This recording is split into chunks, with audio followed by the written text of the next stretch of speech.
Hello there and welcome to the Glow Up Method. This is the place where we talk all things real. This is lifing, and this is all about how we choose to respond versus react when life starts throwing us some crazy things. Hi, my name is Natasha and I'm so excited to be here with you today. I just need to take a big sigh. So, it's been a day. It's absolutely been a day, and not a good one. Like, not that it's been a bad one. It's been filled with a lot of physical, mental, and emotional and financial challenges, but I have made progress. So today's theme is going to be about resilience. Resilience is this thing like that I have had to develop, and I'm sure you have had to in your life. And there's been so many things. So I woke up this morning and I remembered, oh yeah, I have this huge, not this, but many sudden huge stains on my driveway of oil. And right now, again, just to reiterate, just to give you just a quick idea of what's going on in my life, my husband moved out. Now it's been a little bit over on October the 31st, so Halloween. So he's been gone November, he's been gone December, and now we're in the beginning of January. So almost 2.5 months, I have been a technical single mom. It's been a roller coaster ride. I was always just working for the business, doing things with the kids. Like, I don't have a source of income and I don't get a lot of support from him, very minimal. And so I have the weight of the world on my shoulders. So this is not the time to go out there and be automobile shopping. Thankfully, as luck would have it, I did get my daughter's car repaired, or kind of like the spare, whoever wants to drive it. Right now, my son's been driving it, repaired. And that just came back last week in the perfect time because my car is now going to be just dead on arrival. It is leaking oil. I went and found out this morning in about 6 different places. And while it was there, the battery died, which meant I couldn't start the vehicle there either. And I needed to go on an hour drive to hopefully recharge the battery. So when I go to drive my car the next time, it will work. Fingers crossed. So that like put this enormous amount of stress because I have such a finite amount of time looking for a new car. Like, and I just like, I wanted to scream, but I just sat there and I was just like, kept reminding myself, patience is power. Patience is power. You started this new year with this new year, new beginnings idea. So I guess one of those new beginnings is going to be a new car. And to be fair, my car is a 2007 big truck. I very rarely have all 6 of us. Well, now it's only 5 of us, but very, very rarely do I have us all in the same car. I'm very comfortable in a big car. I've been in a few accidents, so I feel very safe in a big car. I learned how to drive pretty much on a big car. And this little beauty's got like over 200,000 miles. You know, the seats don't work. The heat seats don't work. You know, the one passenger window doesn't roll down. You know, it is beyond its time. And so as I drove today, I just kept thinking to myself about how it was almost like this metaphor and decision for my life. So I have this old car that I'm really comfortable in. Like, even though it has its problems, like right now it's leaking oil, right? And doesn't start and all these things. I'm really comfortable and I'm attached to it and I don't want to let it go. And I'm like thinking, should I just get the engine rebuilt? Like, why get rid of it? You know, it's such a great car. Sometimes you need a big car to move things around and I'm really attached to it. Like, I know how to drive it. I know how it accelerates. I know, you know, when to brake and even though there's no technology, that's a good thing for me because I'm not the best person with technology as it is. And so it almost reminds me in some ways about where I am in my relationship with Chris. Like, we're in this place where we are kind of dating again. We went on a date yesterday and it was really fun. We went out to eat and we just talked and we adventured. Like, you know, we walked around Target. Like, I know, on a hot date, right? But like, we walked around Target looking for some board games or card games. We ended up, you know, buying him some snacks or whatever. And then, you know, went back, we played a couple card games, you know, we talked and, you know, it was very nice. Like, it was very, very nice. It was very, you know, there were a couple moments that like got a little heated and, you know, we were able to recover from that. And that was like really important to me, to be like, can we get heated and then move through it? Like, and, you know, or not heated. It wasn't like an argument. It was just like the subject matter kind of triggered both of us, and we just didn't really want to have the discussions. And, you know, and we didn't like the path that was going on or whatever. So, you know, we stopped, took a break, came back, we started to play again. Things ended up being fine for the rest of the evening. So it seemed, you know, like, I mean, I can only speak from my perspective, which I thought it did. So, I mean, I'm going to assume it is. And then, you know, I come home and it's now, you know, in the middle of January, and not middle, but it's like January 5th. Our Christmas decor is still up, and, you know, we live in a homeowners association, so that's got to go or we get a fine. And, you know, it's this thing because Chris used to do the decorations, right? So I never had to do the outdoor decor. We did it for a little while together, like, and then it became this thing he did with Karina and stuff. And then, you know, when it came time to clean it up, I would send the boys outside, or somebody like, go help dad, you know, like go out there. And I would not do it. So I don't even know how to break these things down. I didn't put them up, so I don't even know how to put them up. I mean, besides lights, but there's these ginormous snowmen and penguins. I mean, there's a lot of stuff. And I just, in that moment, felt so single. I felt so alone. I felt so sad. I, you know, have my sciatica. I'm supposed to be limited on like my lifting and turning and twisting and things. And I just had to do so much today that like, I know I'm not supposed to do. Like my leg is totally numb now.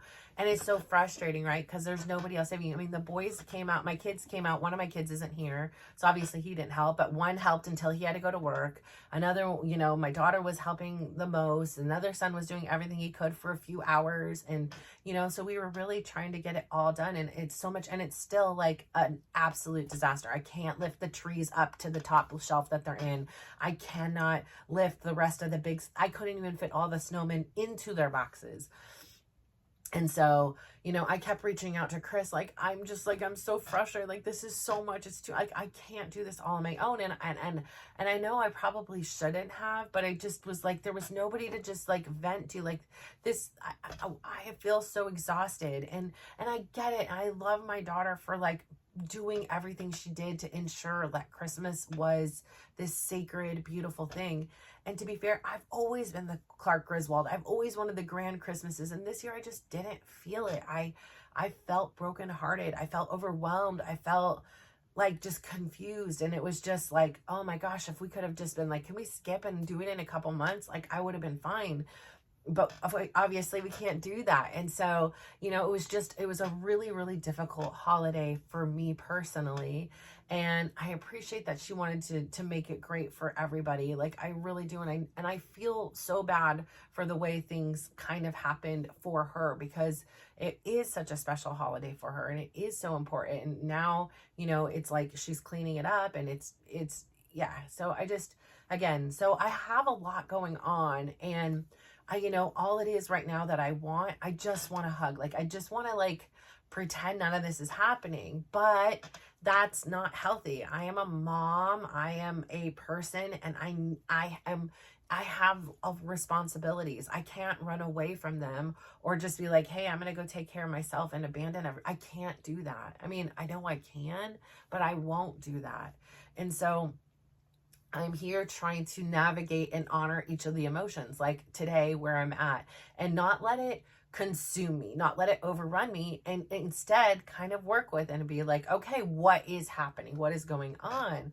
Because, you know, resilience is all about moving like through it. It's like pretending it's not happening. It's about adapting and adjusting as a result of what's happening and building these muscles and saying, yes, I can. So while I can sit here and dwell on the things that I was like, I didn't want to do this and this and this, I can also look at it and be like, hey, I did a lot of hard things today that I have never done before, didn't want to do. Lesson learned, maybe we won't do that much decorations next year, but like, you know, on the same turn, it was like learning these things. And then it was really difficult for me too, because I've also been in this, I want to purge things. I want to get rid of things. So I'm looking at like these bags and bags and bags that we have of these, you know, pumpkins. And I'm like, I don't even freaking like Halloween. Why do we have 45 fake pumpkins in here? And like, 45 is like an understatement. Like 45 is the large ones. Like, why am I storing these pumpkins all the time? But I'm like, okay, this is another beast for another day. You know, like I can't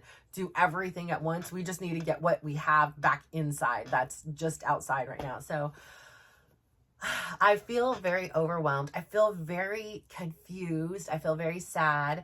And there are moments that today, again, like I said, you know, with the car and with the relationship with Chris, that I'm like, oh my gosh, there are so many parallels. Like I'm used to this old relationship. I'm comfortable in it. Like I can, you know, do, you know, like Chris has seen me at my absolute worst and he's seen me at my absolute best. Like there's no trying to impress. It's not like, oh my gosh, girl just passed gas. Like, you know, like I've done that. Like, hi, I'm human. Like that happens. Like, you know, like with somebody new, you have to learn all their new things and they have to learn all your new things. And I'm like, I just don't know. And if I want to do all that, like I just, you know, it sounded in some ways so good until suddenly I was faced with like the possibility of like, oh my gosh, I have to go out there. And, you know, because again, there's moments like this where I don't want to be alone. Like I don't want to be by myself for the rest of my life. Like I want a partner. I want somebody to share experiences with. And like last night, just go out to sushi and have a good time and chat and not feel like it's forced or weird or awkward. Like, so, you know, that's the same thing that goes with my car. If it was like $500 to fix my car, I absolutely would fix her because I'd be like, listen, I'll deal with this another time. I don't want another car. I don't want somebody new. I don't want to learn your new functions and learn how to drive you. And then what kind of car do I even want? And it's just this big thing. And it's not like, okay, let me just go rent a bunch of cars and figure out what kind of car I want. And, you know, just like you would go date a bunch of people before you figure out what kind of a partner you want in life. So life has been very crazy. I feel very overwhelmed. And I was hoping that, you know, today was going to be a big work day. I was going to get a lot of my stuff done on here. I was going to get a lot of things done. And then it was consumed with 8 hours of putting away decorations and I still have to go back and do more. It was consumed with like feeling very low and feeling very sad and upset about the current state of my life. I feel like everything is kind of out of whack. And again, I know, like from chaos, like comes beauty, right? Like when there's all the storms and everything, and then all the flowers bloom, like I know it's on the horizon. And I know that everything I'm going through is building resilience, just like with you. You know, whatever you're going through, you're building your muscle. You know, we don't want to go through anything. Like we don't want to have bad days, but this is a thing called life and they happen. And it's up to us. How do we respond? I mean, I can sit here and react and scream and yell and kick things and throw things in the trash or whatever it is. But I am choosing to choose how I respond. I'm choosing to sit with the emotions and I don't like it. Like I don't, right? Like I would rather eat it, drink it, whatever it away than sit here and feel what I'm feeling right now.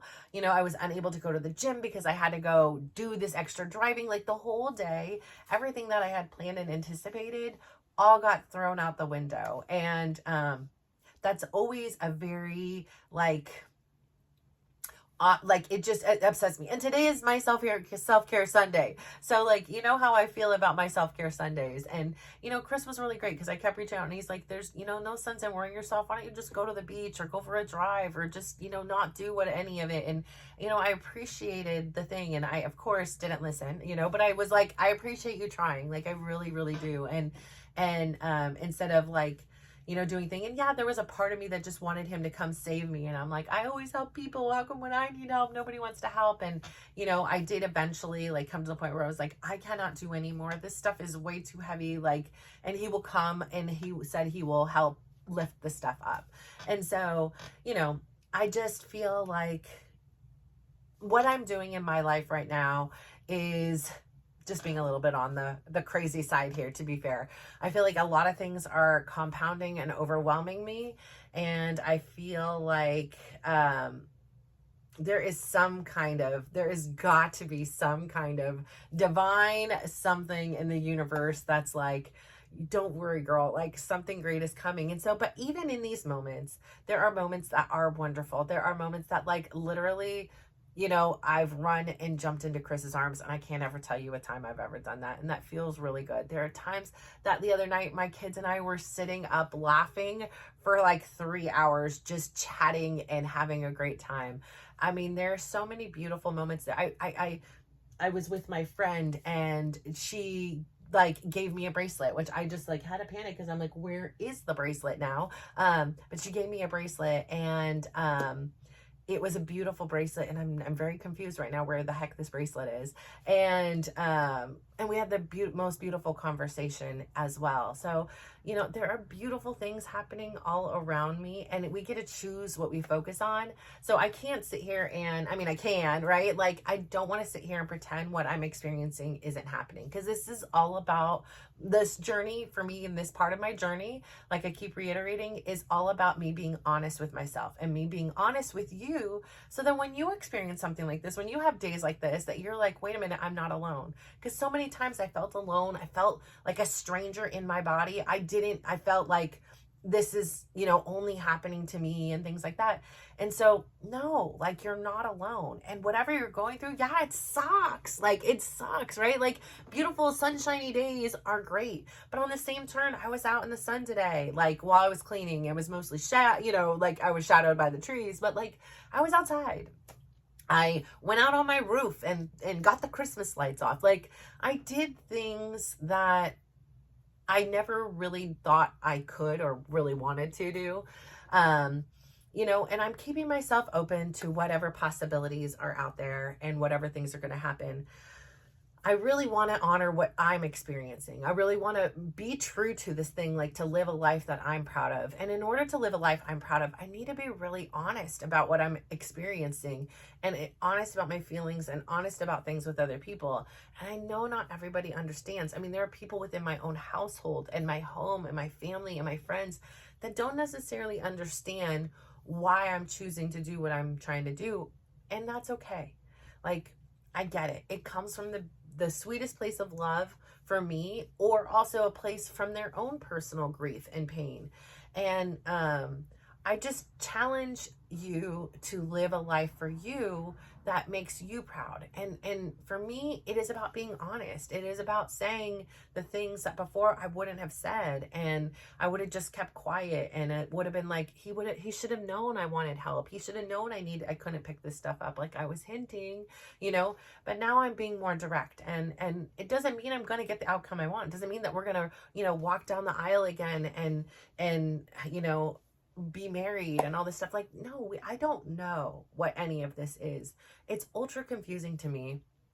And there are some moments that I'm like, I am making the best decision of my life. And there are other times that I'm like, I can't deal with this one part. I can't, this one thing is really too much for me.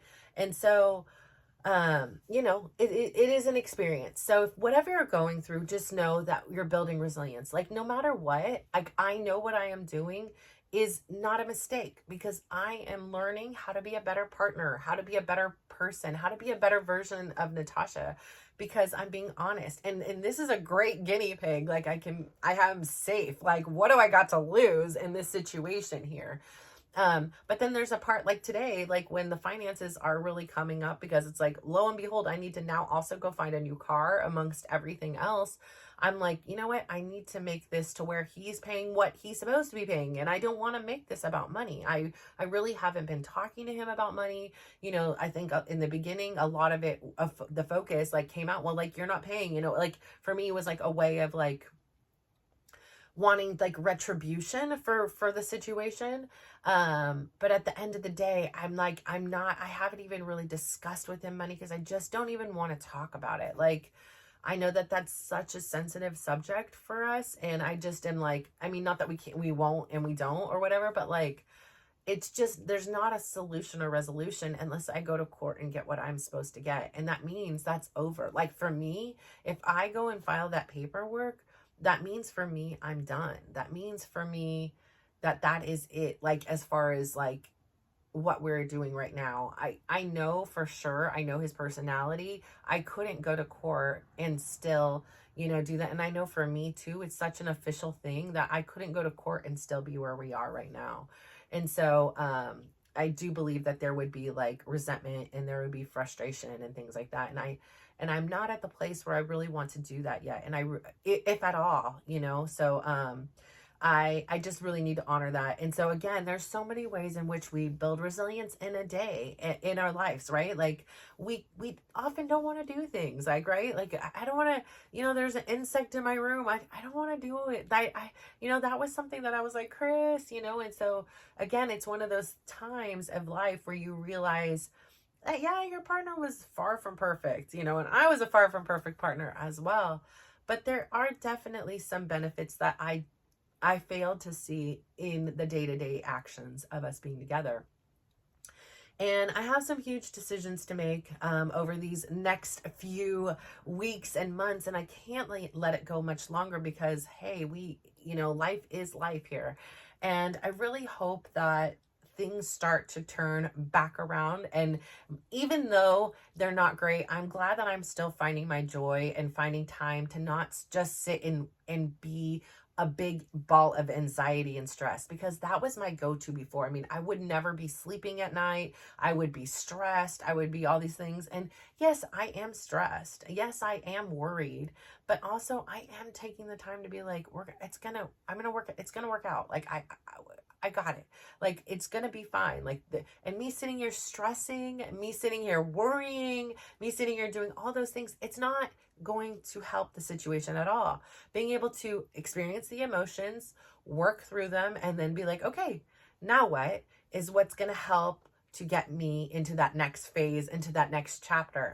So I say all this to say, we're going to keep it short today. And if there's something that's going on in your life that you really don't like, just know that you have the ability to build this resiliency muscle. And this muscle is something that will teach you over time that you can overcome, that you can work forward and move forward despite these things happening in your life. And so I believe in you. Like, I am so proud of you for getting up today. I'm so proud of you for tuning in. I'm so proud of you for embarking on a journey to take care of yourself, because you absolutely deserve it. I absolutely adore you. Thank you so much for tuning in. I am so grateful for you today. You give me joy in this moment where I was like having such a day. These moments sitting in this chair here with you have been my absolute best today. So thank you for that. And if you could do me one huge favor, go out there today, give somebody a big smile, give them a compliment, and just watch how they glow up. So thank you. Bye.